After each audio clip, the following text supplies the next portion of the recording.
Halo,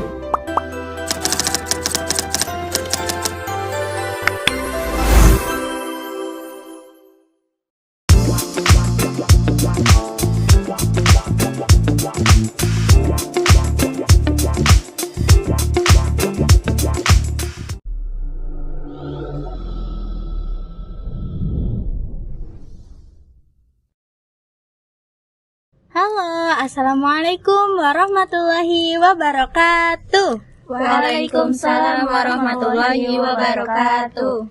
Selamat sore semuanya. Selamat datang di podcast Ngobrol PGMI. Gimana nih puasanya? Lancar kan? Sekarang sudah memasuki hari ke-17 Ramadan, bertepatan dengan nuzulul Quran. Jangan lupa ya, banyak-banyak berzikir dan bertadarus, supaya kita semua memperoleh keberkahan dari Allah Subhanahu wa Ta'ala dan diampuni segala dosanya, mendapat pahala berlipat-lipat ganda. Amin, amin ya Rabbal Alamin. Sebelumnya, kenalin, aku Anik Muhrimah. Di sini aku nggak sendirian, aku bersama rekan aku yaitu Sri Puja Lestari. Oke, kita kali ini nggak berdua ya Kak Anik ya? Iya. Kita di sini ada dari kakak-kakak Prodi PGMI, YINC Nurjati, ada Kak siapa? Kak Fania Rara Agustin Dan Kak Najoka Mbatu Zahra. Nah, kali ini kita akan bincang-bincang hangat seputar Peach Generation Indonesia. Yeay. Oke, Kak Enci, apa sih Peach Generation itu? Ya ini mas pengetahuan aku aja ya. Jadi Peach Generation, Peach itu kan kayak macamnya perdamaian ya kak ya. Iya. Perdamaian. Jadi generation. Jadi kita ini harus menjadi generasi yang mendamaikan, baik di lingkungan kita ataupun di sekitar kita lah gitu. Nah, menanamkan perdamaian pada siswa ini masih jarang nih kak dilakukan secara gambling, secara maksudnya lebih jelas gitu ya. gitu. Nah, dari sini juga banyak nih kasus-kasus bullying di dalam dunia pendidikan, apalagi macamnya kayak sekolah-sekolah gitu.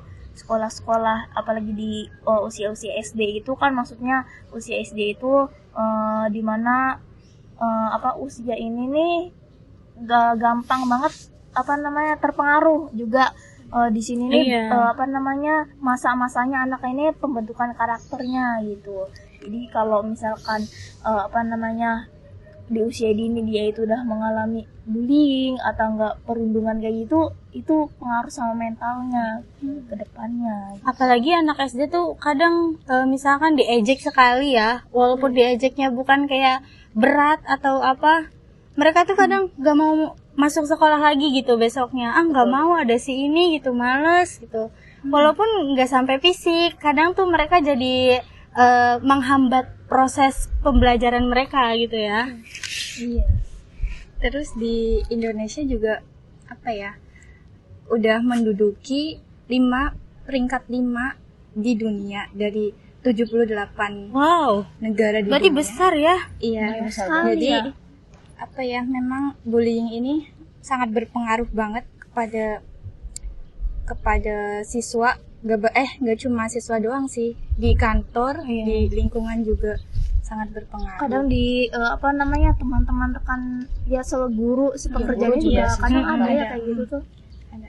Berarti kalau misalkan masuk ke 75% itu 78 ya. Berarti di Indonesia tuh belum ada penanganan yang baik gitu ya di setiap sekolahnya. Ada juga kan terakhir berita pembulian di pondok pesantren apa tuh yang sampai meninggal. Oh, ada apa tuh? Ada. Lupa lagi namanya. Iya, yang itu berarti pembulian itu bukan hanya ke mental ya, bisa juga menyebabkan meninggalnya seseorang kayak gitu. Itu udah parah sih menurut aku. Ya mungkin saking depresinya Iya. gitu kan biasanya. Terus si anak juga nggak berani melaporkan. Iya, itu juga. Apalagi kalau misalkan gurunya tuh kadang jarang ada yang membela korban gitu kan ya. Karena orang-orang di sini tuh banyak yang yang bisa pakai uang tutup mulut tuh. yang kayak gitu. Nyogok masuknya. Oke, tadi kan tanggapan terkait bullying di sekolah ya menurut kakak di sini, Mania dan Kak Kamila juga Kak Anik. Iya. Oke, selanjutnya kita masuk ke pertanyaan kedua. Apa sih faktor yang menyebabkan adanya pembulian menurut Kak Fania dan Kak Kamila? Coba kita mulai dari Kak Kamila dulu. Kalau menurut aku mungkin faktor penyebab dari pembulian itu mungkin dari perbedaan ya. Kayak perbedaan dalam kayak ras, agama, apalagi Oh iya Ya, betul betul tuh. sering tuh kayak Islam Kristen kayak gitu kan. kayak agak Islam, Kristen kayak Iya. bisa jadi kayak permusuhan cuma Rasis gara-gara itu kulit doang. warna juga bisa. kan. Kulit Kadang warna kulit. ada nih, aku pernah pas waktu SD, masa aku maksudnya dikatain Cina coba. Matanya gitu ya. Ada yang bilang aku kayak Ernest lah. Parah banget ya. Nah, Tapi kamu bisa tuh mau masuk sekolah lagi nggak? ya aku tetap masuk lah. Ya. Enggak apa-apa dimiripi sama artis ya. daripada ke yang lain. Ya, yang penting mah nggak menghina Secara fisik atau apa gitu. apalagi bawa-bawa orang tua kan. Nah, itu tuh Itu sering sih. Iya. Kayak misalkan Yanto nggak sampai apa aja ngatain nama orang tua tuh. Aduh. Ya selagi nggak bawa-bawa nama orang tua mah ya aku fine aja, Masih ya fine fine aja, aja gitu. Terus biasanya faktor dari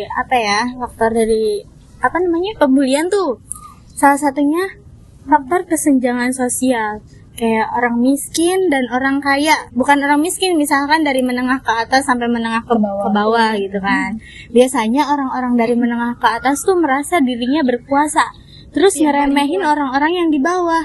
Kayak lu punya apa sih gitu, lu miskin gitu, gak punya apa-apa. Dia juga merasa punya backingan atau apa gitu kan ya.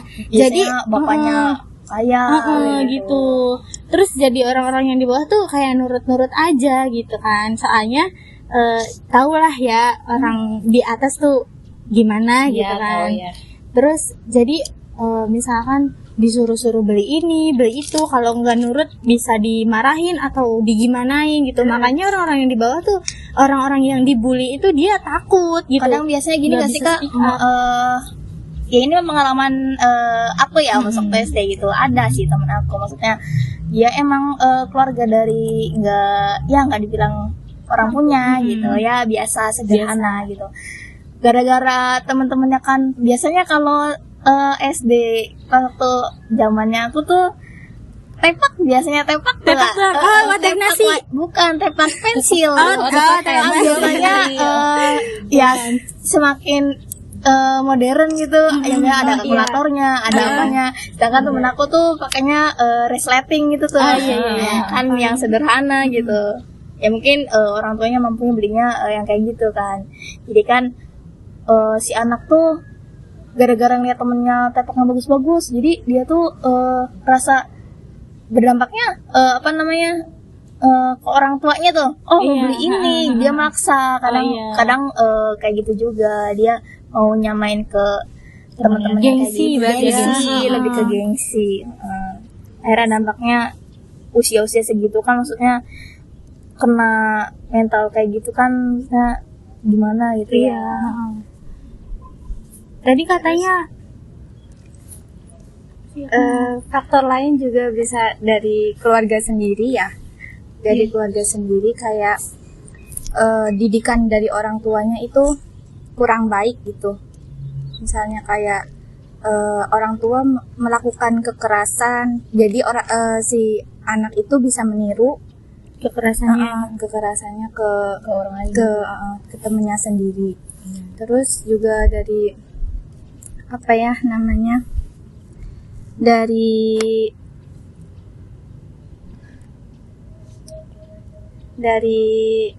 bisa dari ini apa ya, dari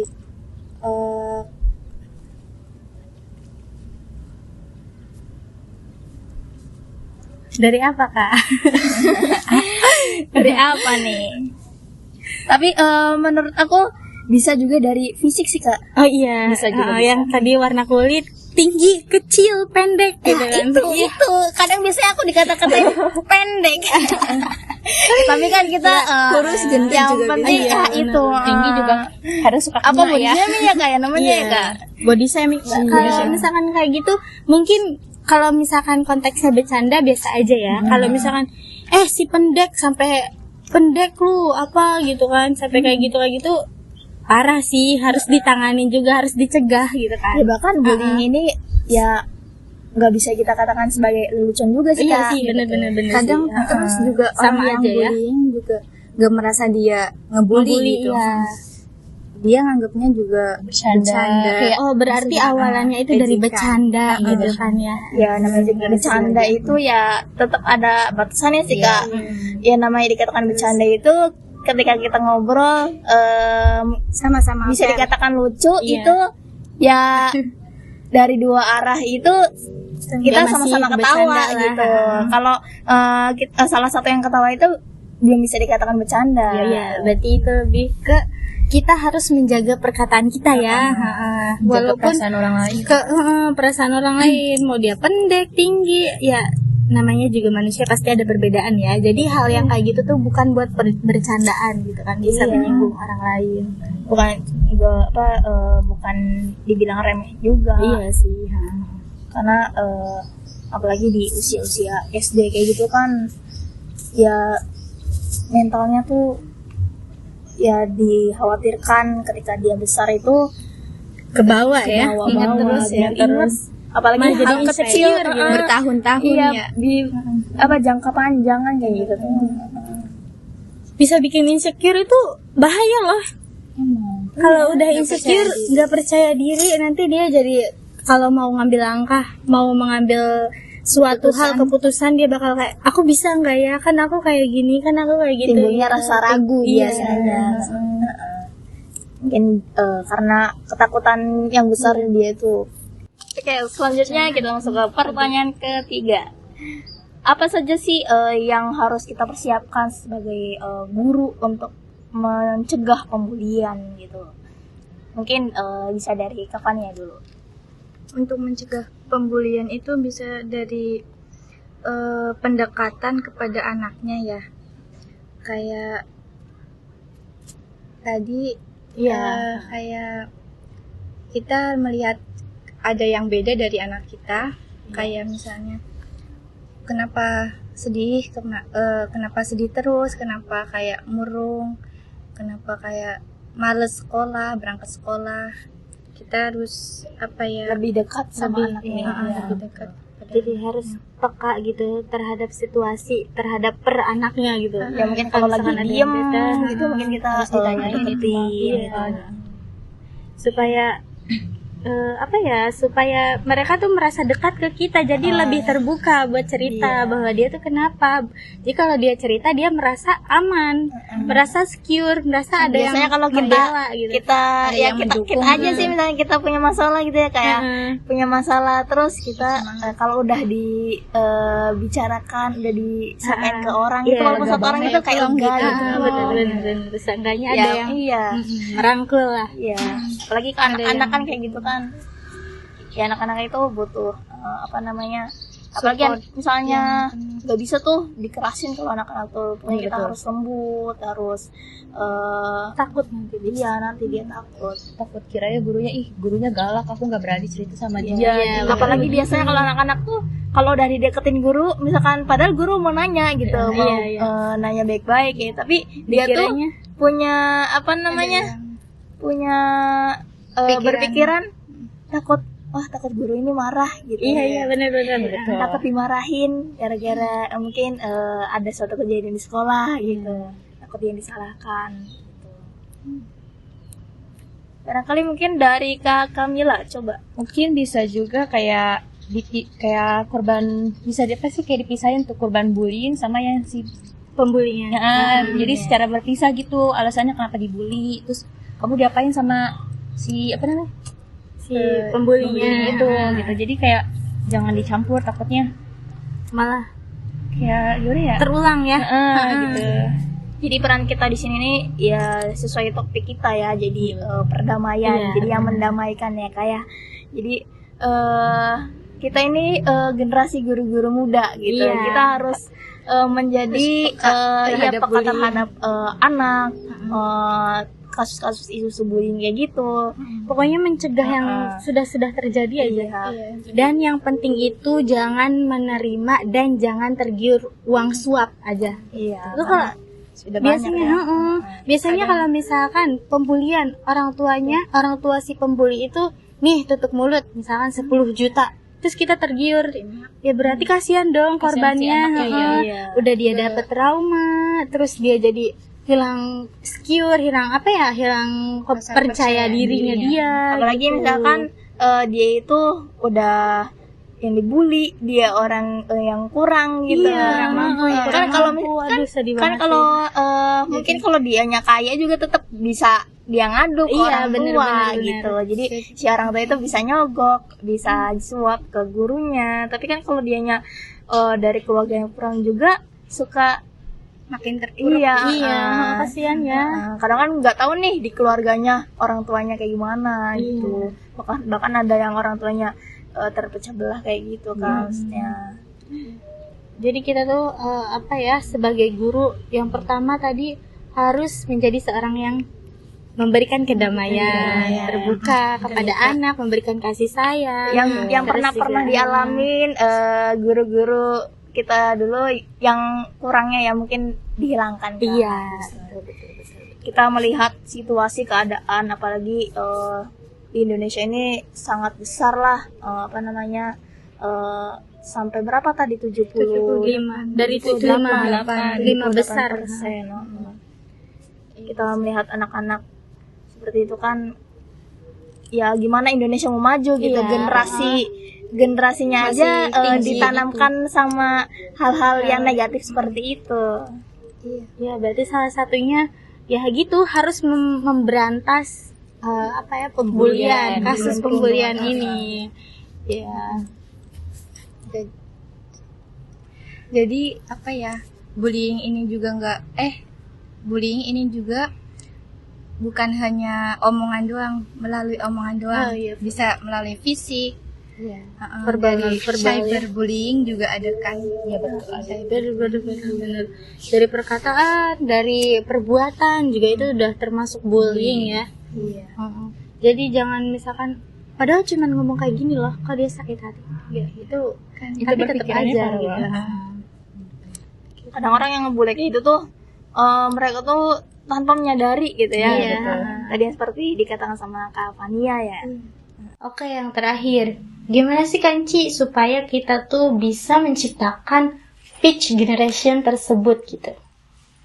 Pitch generation ya. Kita mungkin yang pertama itu kita tentunya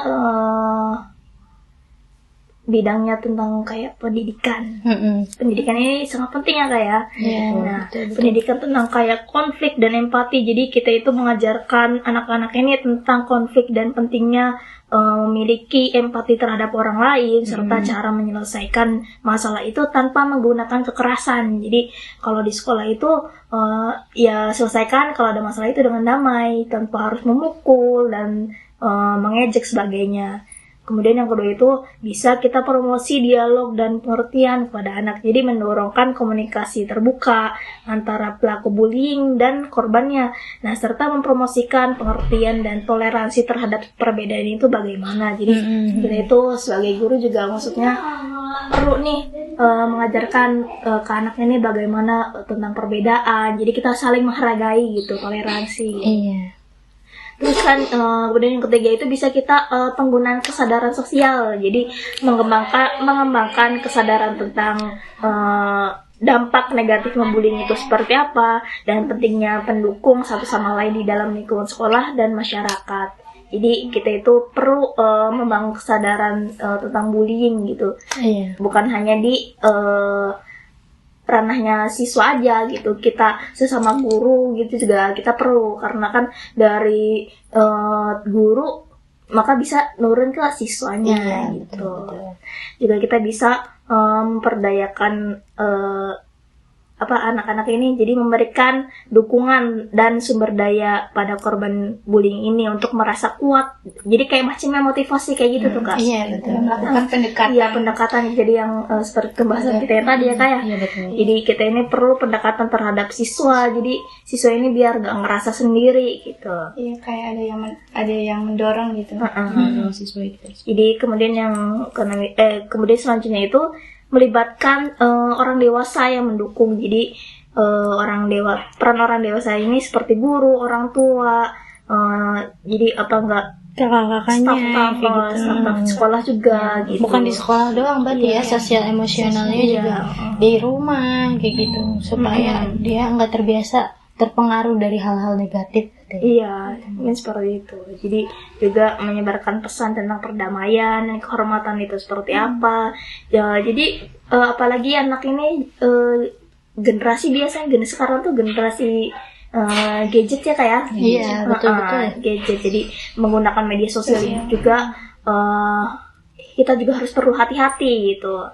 Jadi kegiatan sekolah itu untuk menyebarkan pesan tentang pentingnya perdamaian, penghormatan dan keberagaman. Jadi tanpa adanya perbedaan gitu.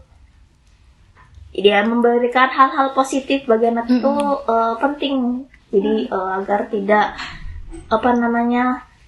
si anak juga ngerasa Tahu yang baik dan yang buruk ya. Lebih bijak memilih gitu ya. Iya, bijak betul, dalam betul, memilih. betul. karena biar bisa berpikir juga dianya. Biasanya kan ada ya sifat-sifat bawaan kayak sifat angkuh, sifat ingin menguasai. Iya betul. Untuk mencegahnya itu kita kasih tugas aja, misalkan kita kasih tugasnya sebagai ketua kelas gitu, supaya dia berpikir, oh aku tuh punya tanggung jawab jadi ketua kelas. Jadi dia lebih fokus untuk menjalankan tanggung jawab dia gitu daripada mendiskriminasi teman-teman yang lemah gitu. Nanti dia malah menjalankannya melindungi atau mengatur kelasnya kayak gitu. Salah satunya mungkin ya. Oke teman-teman, karena kita juga mau buka puasa ya, Kak Enci sudah lapar dari tadi, perutnya bersuara. Kak Fania sudah batuk-batuk haus dan Kak Kamila sudah mau beli takjil ya. Jadi cukup sekian saja podcast dari kami. Semoga bermanfaat untuk kita semua, apalagi calon-calon guru yang akan mendidik siswa-siswa ya. Semoga ini bermanfaat, bisa menjadi bekal kita semua sebagai calon-calon guru. Terima kasih. Saya Anik Muhrimah bersama rekan saya Puji Lestari dan bersama dua narasumber dari Prodi PGMI, yaitu Kak Najwa Kamlatul Zahra dan Kak Fania Rara Agustin. Kami pamit undur diri. Terima Mohon kasih maaf. telah mendengarkan podcast kami hari ini tentang membangun generasi perdamaian ya kayak dan mengatasi kasus bullying. Jadi ingat bahwasanya setiap tindakan kecil dapat membuat perbedaan besar dalam bentuk dunia yang lebih damai dan menghormati. Jadi mari kita sama-sama menjadi bagian dari solusi dengan mendukung pendidikan, dialog, dan empati. Oke, mungkin sekarang udah mulai maghrib ya Kak? Iya, lapar guys. Kali ini kita tutup dengan Wassalamualaikum warahmatullahi wabarakatuh.